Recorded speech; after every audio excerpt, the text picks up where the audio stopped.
Hi everyone, this is Ken and welcome to Just Keep Swimming Virtuals. So ito po ay isang tutorial based sa ChatGPT kung saan gagawa ko parang nag-request ako ng problem sa kanya, tapos mag-answer ako ng mga problems, then isi-check niya kung tama or hindi. So ang ginawa ko po is journal entries. Yun. So, mga basic journal entries lang. So, yun. So, ito ang una kong chinat. Hi, ChatGPT. Hi, GPT. Kumusta? I would like you to help me generate problems in accounting to solve. Siyan yung sagot niya. So, hindi pa siya yung talagang gusto kong mangyari. So, parang beginning pa lang naman yung pag-answer niya nun. So, ito. Hi, Ken. Ayos lang ko. Ikaw, kumusta? Sure, I'd love to help you generate accounting problems to solve since you're using QuickBooks and Xero and you have bookkeeping experience. I'll make them realistic and a bit practical. Parang client scenario. Pero di pa naman to yung gusto kong prompt niya. Prompt na yun.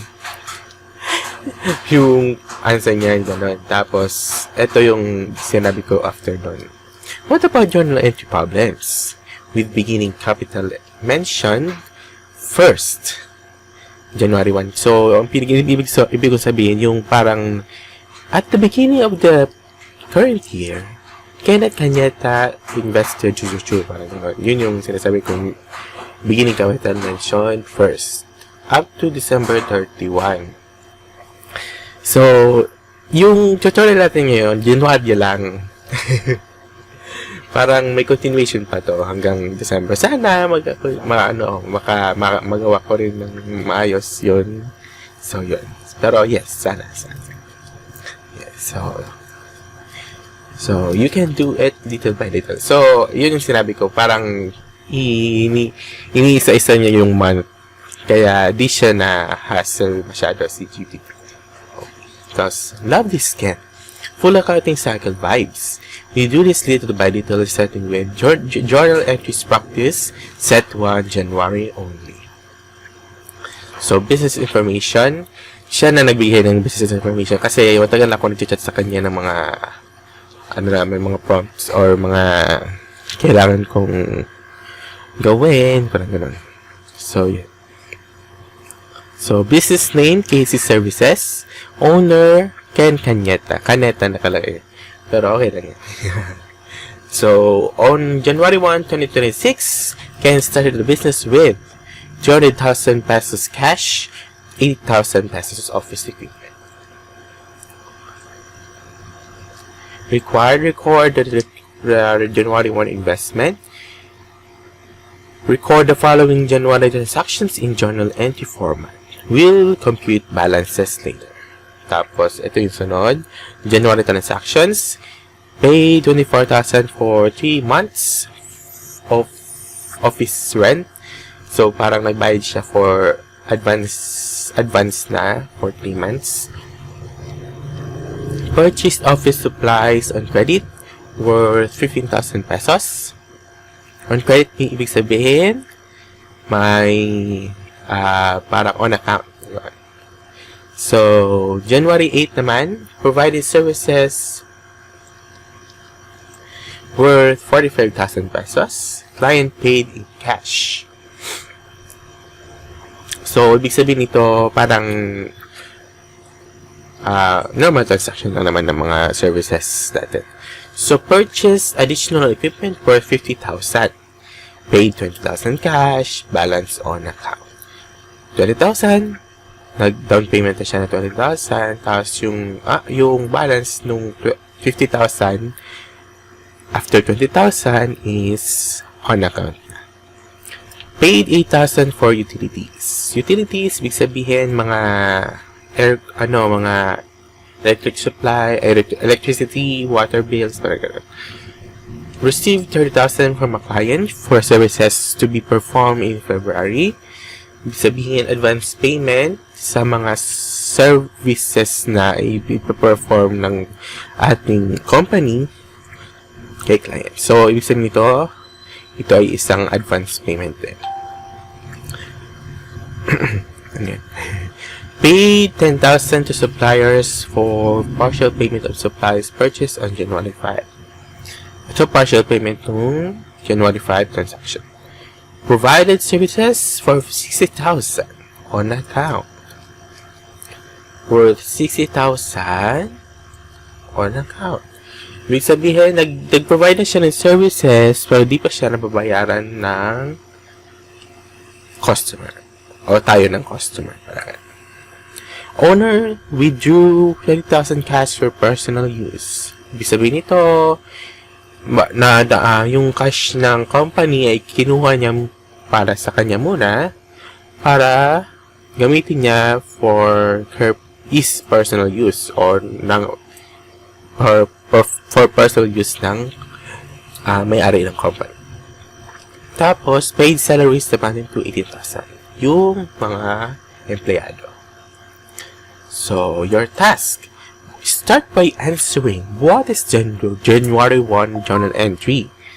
Then do January 3 and January 5 only. Send your answers and I'll check before we continue. So, ready. January 1 muna. January 1, cash and office equipment. Cash, 300,000. Office equipment, 80,000. So, ano kaya ang entry dyan? So, una sa lahat, ano yung ma-receive natin? Ano yung ma-receive natin? Ang ma-receive natin is cash and office equipment. Ma-receive ng company. So, parang capital na ng company yon. So, yun na. Nandun yung mga words. Cash, office equipment, and capital. Cash, 300,000. Debit. Office equipment, 80,000. Debit. And credit, net capital. 380,000. I-plus mo na yung dalawa. Ito. Yan. Answer ko yan. Answer ko. May ano lang si ChatGPT ata. Check natin mamaya. Tapos, paid 24,000 for 3 months office rent. So, babayad si company ng rent for 3 months in advance. So, anong tawag doon? Ang tawag po doon is prepaid rent. Wait lang, may nagsasound.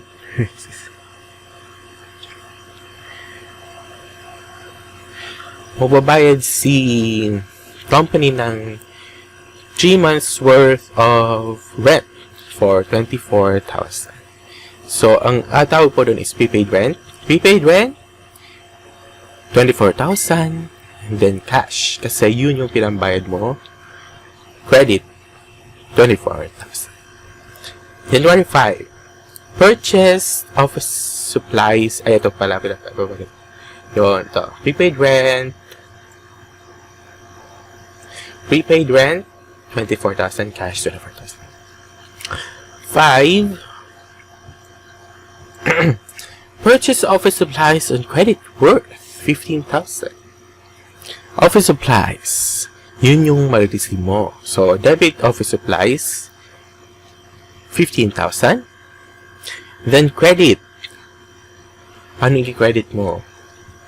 Since on credit siya, di may ka-credit kang account.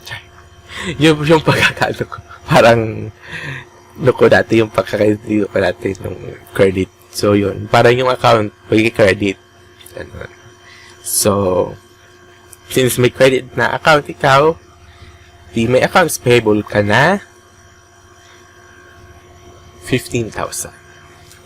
So, ang entry mo, office supplies, 15,000. Credit, 15,000. Ay, hindi. Credit cash, 15,000. Ay, hindi. Accounts payable, 15,000. Yun. So, ito yun. Yan. Pero nga, supplies payable ba? Ano bang ano? Wait lang ha.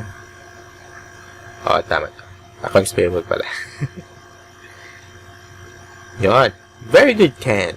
Let's check them one by one. Ito yung, ni GPT naman. Parang, assess niya. So, cash, office equipment, Canada Capital. Yun. Yan. I-share ko to sa inyo. Okay.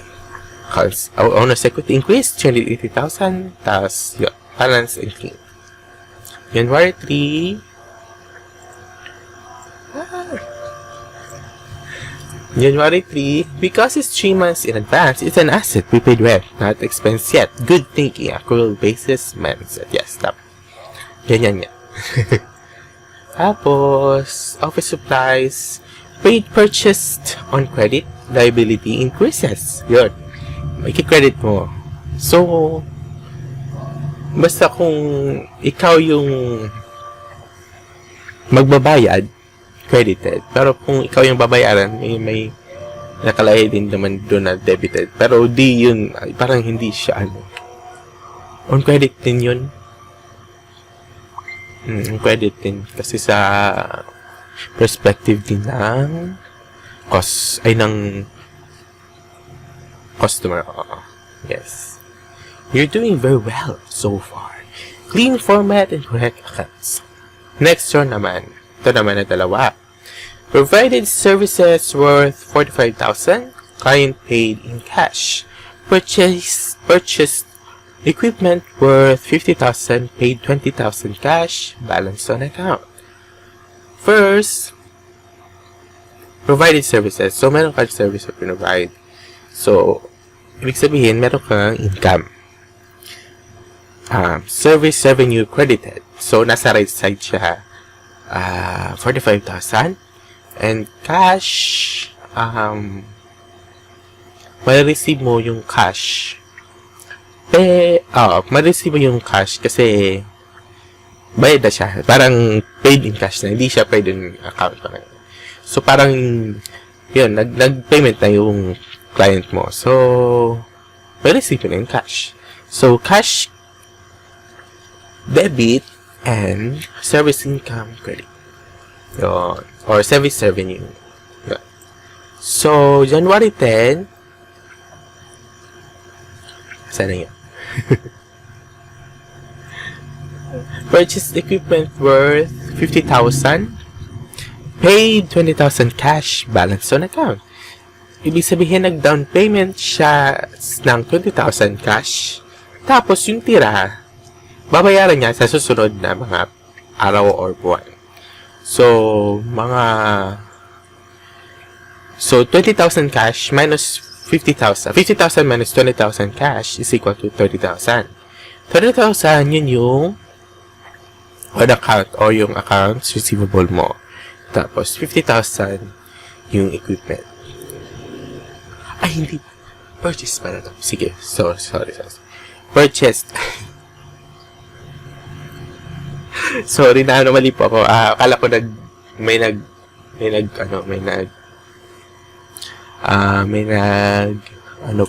may nag-purchase natin. So, purchased equipment. So, nag-purchase ng equipment si Ken ng 50,000 worth. Tapos, nagbawas siya ng cash kasi nag-down payment siya ng 20,000. Tapos, yung balance niya na 30,000, binayaran niya on account. So, parang after ilang days ng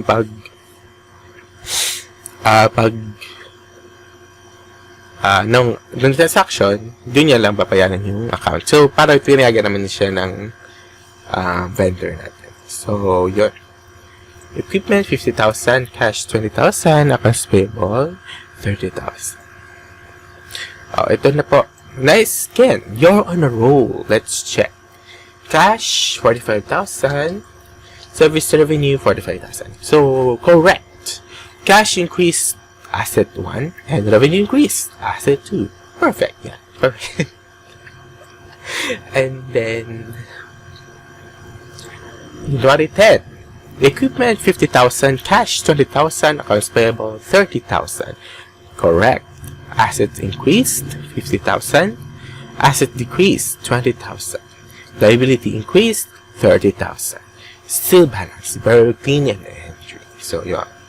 So, you're thinking properly in terms of what increases, what decreases, is it cash or an account yun.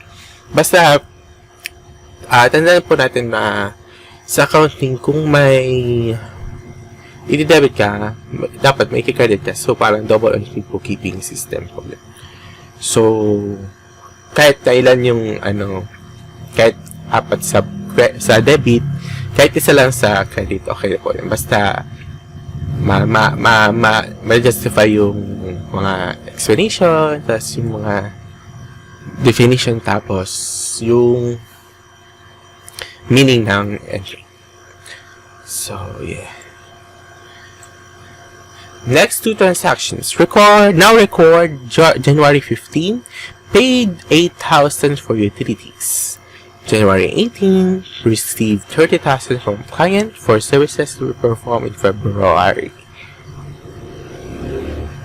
You watch this one carefully. Kasi medyo may tricky part dito sa January 18. Ganun. So, January 15. Sa 15 ito, pala. January 15, paid 8,000 for utilities. Kasi, since paid siya directly, or hindi siya yung may na-receive na bill, saka mag-pay, diretso na po siya expenses. Kasi nag-pay na nga. Opo. So, tapos nagamit nyo na din po yung expenses. Ay, yung utilities. So, yun. So, debit, utilities expense, and credit cash, 8,000. Ito po. Okay. Tapos, receive 30,000 from a client for services to be performed in February. Wait lang. Receive 30,000 from a client for services to be performed in February. So, parang advance payment to sa'yo ng client. So, ano ang mangyayari? Magkakaroon ka ng liability na gumawa ng mga service sa client kasi may advance payment na sa'yo si client. Yun. So, parang obligated ka na gumawa ng service na yun kasi nabayaran ka na nga in advance na. Okay? Tapos, so, ang entry natin dyan is cash 30,000 and you didn't earn the revenue 30,000. Credit naman yun. Okay? Yun. Ken, very good. You're thinking like a real bookkeeper now. Let's check. Utilities expense, cash, correct. Utilities already used, expense, cash decreased. Asset, kasi nagbayad ka. Perfect. Tapos, January 18, very correct. Since service will be performed in February, cash will increase, unearned revenue will increase. So, yung liability will increase. So, you did not record revenue yet, which is correct under accrual basis. Excellent control here. Oh, tama. Kasi, di pa naman yung revenue. Parang, di pa naman talaga siya revenue. Pero, nabayaran ka na niya. Pero, di pa siya yung na-earn mo or na-perform mo na. Next round, now record. Paid 10,000 to supplier for partial payment of supplies purchased on January 5. Ano ang January 5? Saan January 5? Ito. Office supplies and accounts payable, 15,000. So, tandaan po natin yung excuse me, sorry.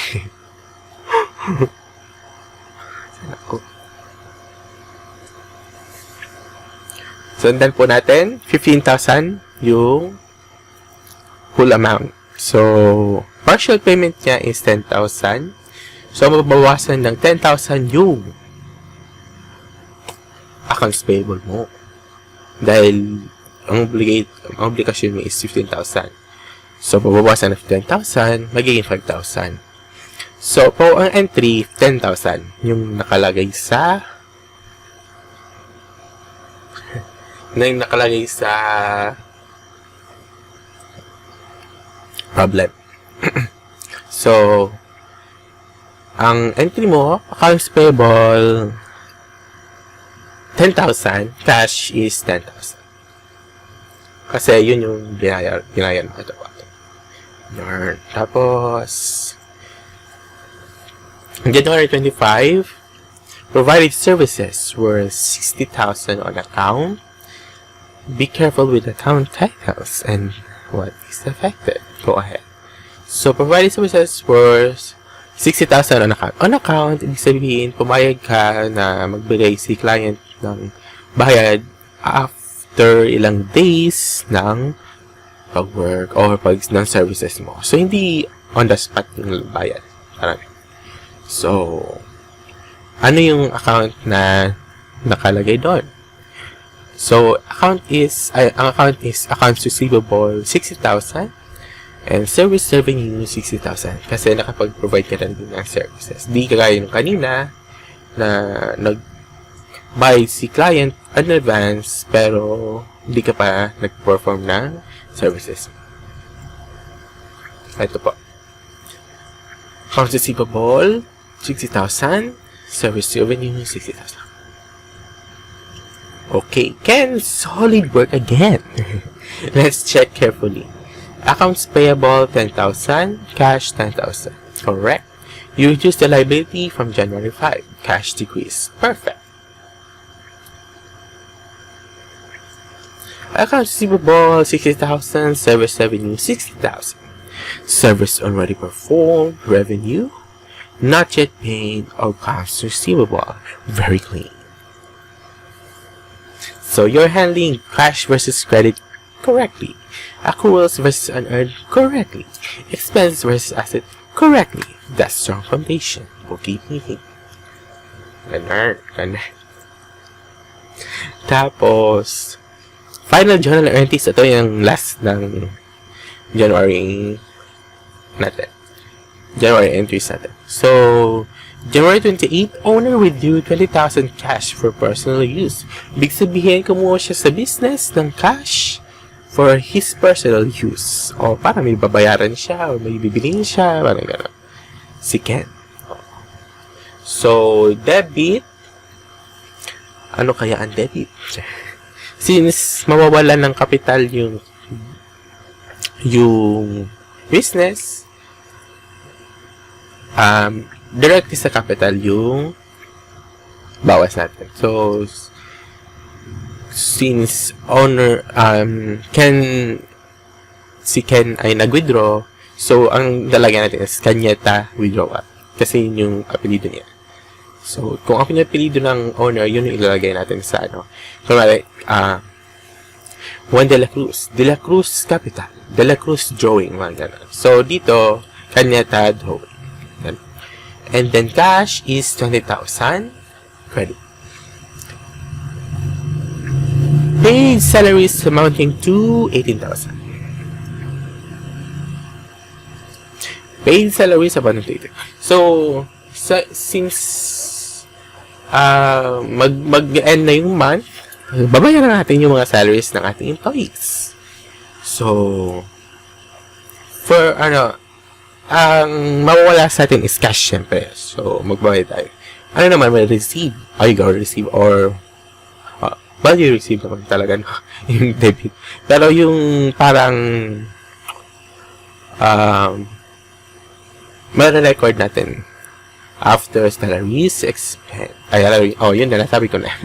After salaries ng employees, salaries expense. Kasi nagamit natin yung salary, yung services nila, kailangan natin bayaran yung service. So, ito pala, di ko napakita yung sa owner's withdrawing pala na. Ito na. Kanyeta drawing to 20,000, cash 20,000. Salaries expense 18,000, cash 18,000. Okay. So, Ken, check. Perfect. Let's verify. Owner. Kanyeta drawing 20,000, cash 20,000. Owner withdrawal decreases equity, not an expense. You use drawing properly. Very good.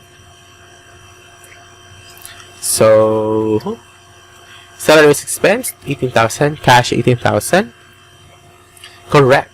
The expense incurred and paid. Expense plus cash.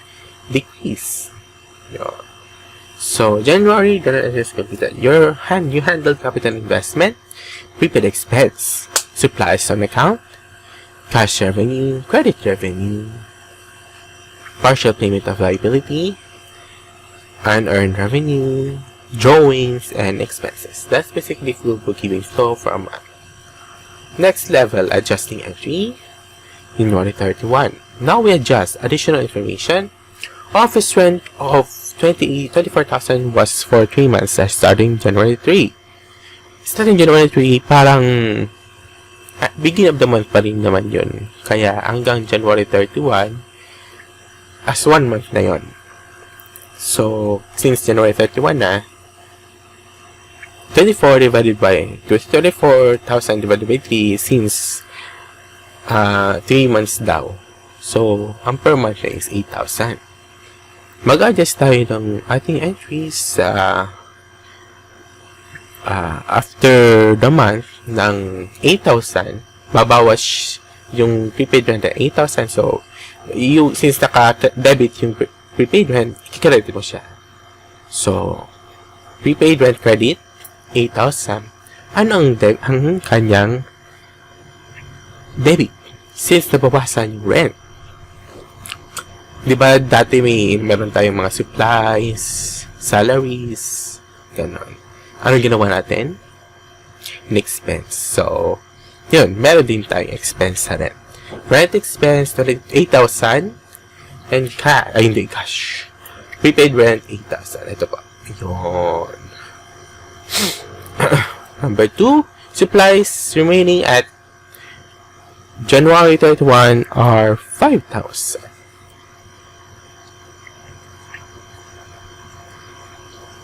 Yes. So, since yung supplies natin is 15,000, bababa siya ng 10,000. Diba? So, kasi 15,000 minus 5,000 is 10,000. So, 10,000,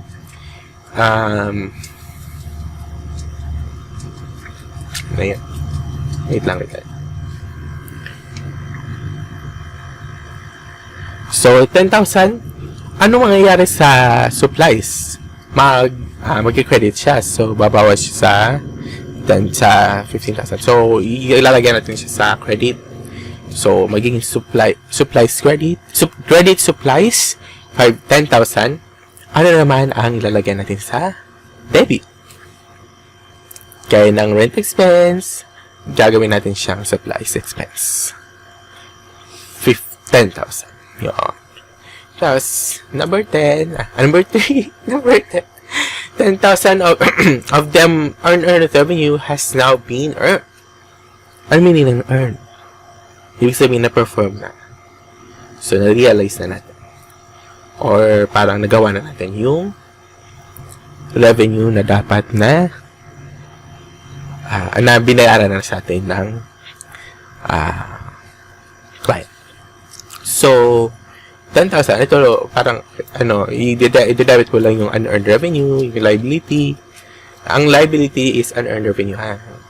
Parang liability siya kasi di pa siya nakagawa. Tapos, i-credit mo is service revenue since na-realize na natin yung revenue natin. Yeah. Okay. Ken, you nailed it. Let's review carefully. Adjusting entries, January 31. Rent expense. Rent expense, prepaid rent, 8,000. Prepaid rent, 24,000 pesos is divided by 3 months, or 3 is equal to 8,000 pesos per month. January portion is now an expense. Asset decrease. Supplies expense. Supplies expense of supplies. 10,000. Purchased 15,000 in January 5 ata yun. And 5,000 left. So, since 5,000 left, ilalas natin yun siya sa 15,000. So, 10,000 yung use. Properly reduces assets and records expense. Unearned revenue, 10,000. Service revenue, 10,000. Correct. Earn 10,000 of the advance payment. Liability decreases. Revenue increases. So, Ken, your journal entry skills are very solid. If you want, we can now move to the prepared transactions on you, so you can continue the check on the second, including more reviews, more expenses, monthly adjustments, and maybe even higher balances at the end of February. Do you want to continue this way? And you will continue these sa susunod nating lecture. So, thank you po sa panonood niyo. Sana may natutunan kayo kahit konti sa ating vlog sa ngayon. Please like, subscribe, and hit the notification bell for more updates from this channel. Ito po si Ken, this is Just Keep Swimming Virtuals. Thank you and have a good day.